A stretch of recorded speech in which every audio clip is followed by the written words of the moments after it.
Life with Julian was like living in a gilded cage. Beautiful, shiny, and seemingly perfect. The kind of life others envied. We had the big house, the luxury cars, and the wealth that made everything seem effortless. At least that's what I thought. Julian was a rising star in the financial world, and I had my own marketing company built from the ground up. We were the perfect couple. Or so I believed. Until everything fell apart. It started with whispers.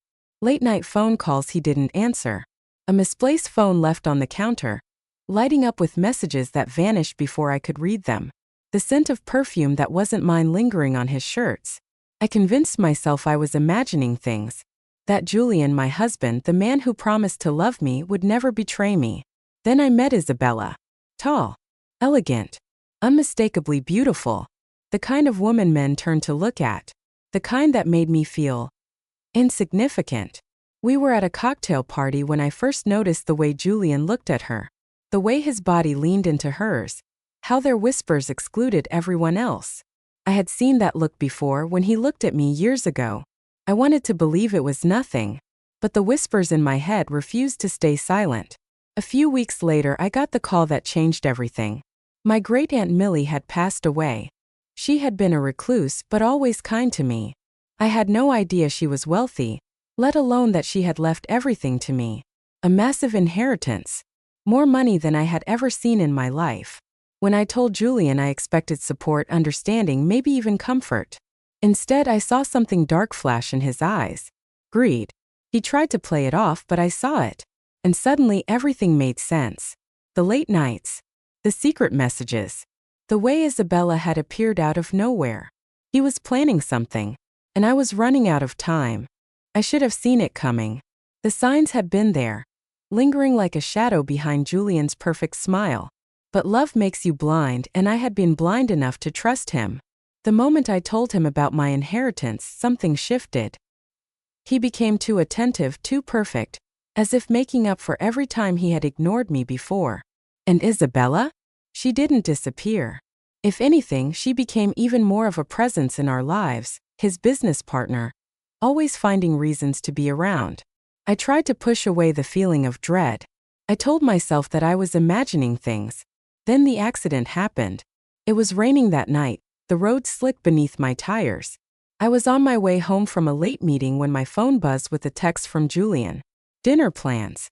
Meet me at the restaurant.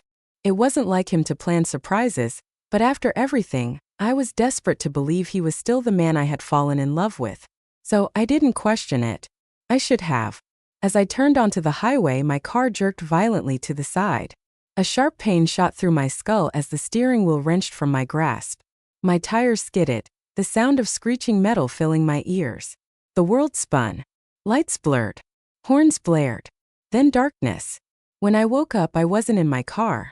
I wasn't anywhere familiar. The beeping of hospital machines was the first thing I heard. The suffocating scent of antiseptic filled my lungs. My body felt heavy, my limbs slow to respond. I had survived. Barely. I forced my eyes open, squinting at the unfamiliar ceiling. My head throbbed, my throat dry like sandpaper. Then I saw her. Isabella. She was standing at the foot of my bed, arms crossed, a smirk on her face. "Oh, look," she said, tilting her head. "You're awake." My stomach dropped. Why was she here? Where was Julian? I tried to sit up, pain shooting through my ribs. What happened? She let out a mocking laugh. "You really don't get it, do you?" She stepped closer, her expensive heels clicking against the floor. "The accident? That wasn't just bad luck, darling. That was Julian." My breath caught in my throat. No, he wouldn't." She smiled. Cruel. Knowing. "You were in the way," she said simply. "That inheritance should have been his. But you were a little too stubborn, weren't you?" I felt sick. Julian. My husband. The man who promised to love and protect me had tried to kill me. And the worst part? He had moved on without me. The next words out of her mouth shattered whatever was left of my soul. "You've been in a coma for 2 years, darling. And while you were wasting away in this hospital bed," she grinned, "we got married." I stopped breathing. Julian had married her. While I was lying here forgotten, he had erased me. I clenched my fists, my nails digging into my palms. My entire body shook. Not from weakness but from pure unfiltered rage. Isabella sighed dramatically. Anyway, we were hoping you'd just, stay gone. She leaned in closer, lowering her voice. But since you're awake, let me give you some advice, disappear. Because Julian. Her smirk widened. He doesn't like loose ends. She straightened, tossing her hair over her shoulder. I'd say it was nice knowing you, but let's be honest, you never really mattered. And then she walked out, leaving me there. Alone. Forgotten. Thrown away like I was nothing. But what they didn't know was I wasn't the same woman anymore. I had just come back from the dead. And this time, I wasn't going to let them win. The rage burned through me, hotter than the pain in my broken body. Julian had tried to kill me. He had stolen my inheritance. He had married her, while I lay in a hospital bed fighting for my life. And now, they thought I was weak enough to stay gone. They were wrong. I wasn't just going to survive. I was going to erase them from their own lives just like they had erased me. I had to act fast. The moment Isabella walked out of the hospital room, I forced my aching body to move. Every inch of me screamed in pain, but I bit down, swallowing the agony. I wouldn't die here. Not in a bed. Not like this. I yanked the drip from my arm, wincing as blood trickled down my wrist. My head spun, but I pushed forward, slipping out of bed. I needed to disappear before Julian realized I was awake. Because if he did, he would make sure I never opened my eyes again. The hospital was quiet, the halls dimly lit as I staggered toward the exit. I grabbed a white coat hanging on the back of a chair, draping it over myself to blend in. A nurse passed by, barely glancing at me. Good. I reached the reception desk, my heart hammering against my ribs.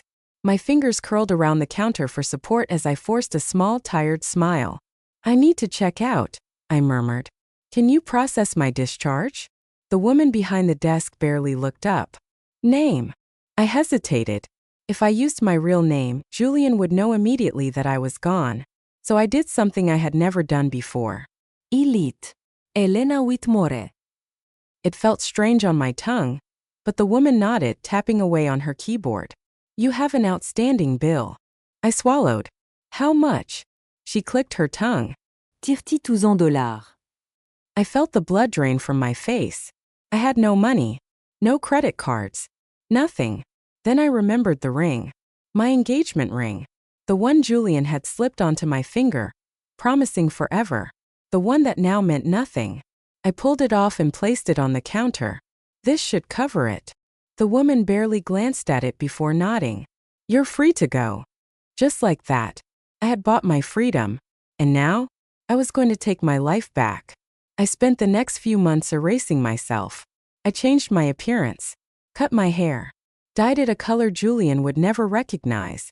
I left the city, slipping into the shadows, moving from town to town until no one could trace me. And then I started building. I took the few skills I had and turned them into something useful. Marketing, investments, business strategy. I learned everything I could. I found mentors, allies, people who saw potential in a woman with nothing to lose. And slowly, I became someone new. I wasn't Evelyn Lancaster anymore. I was Elena Whitmore, a woman with power. A woman who was going to make Julian and Isabella regret every breath they had stolen from me. 1 year later, I saw them again. On the cover of a business magazine. Julian and Isabella, the golden couple. The headline read, "The perfect marriage. The perfect empire." I smiled. Because their perfect world? I was about to shatter it. A year ago, I had been left for dead, forgotten, erased, discarded like I never mattered. But now I was reborn. I was Elena Whitmore. A woman no one could break. A woman who had built herself up from the ashes Julian and Isabella left behind. And I wasn't coming back to beg. I was coming back to ruin them. I spent every waking moment building myself into someone unstoppable. Vincent Blackwell, the man who had given me a second chance, had taught me well. Under his guidance, I learned the game of power and manipulation. I studied investments, business, corporate takeovers. I learned how to control industries from behind the scenes, how to destroy a company without ever stepping into the same room as my enemy. And when the time was right, I made my first move. Julian's empire was thriving, or at least that's what it looked like on the surface. His company had been built on lies and stolen wealth, his reputation polished through the media's careful lens. But I knew the truth. He was vulnerable. Because the only thing Julian cared about more than power? His ego. And if I could make the world turn against him, it would be his greatest downfall. My first strike was small but effective. I used an alias to buy out one of his company's biggest investors. Within days, his stock value dropped. The headlines came next. Julian Carter's business under scrutiny. Investors pulling out? Whispers of fraud. Is Carter Enterprises in trouble? Julian panicked.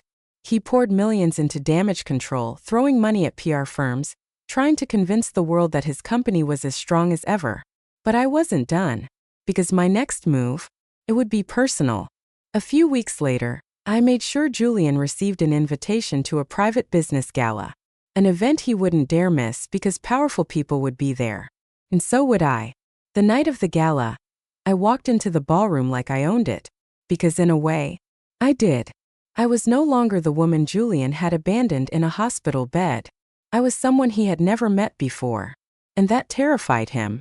I watched from the shadows as Julian laughed with his guests, pretending everything was perfect. Then his eyes landed on me. And for the first time in his life, Julian Carter looked afraid. Julian's gaze locked onto me, his confident smirk faltering, his body stiffening as if he had seen a ghost. In a way he had. I watched his mind struggle to place me.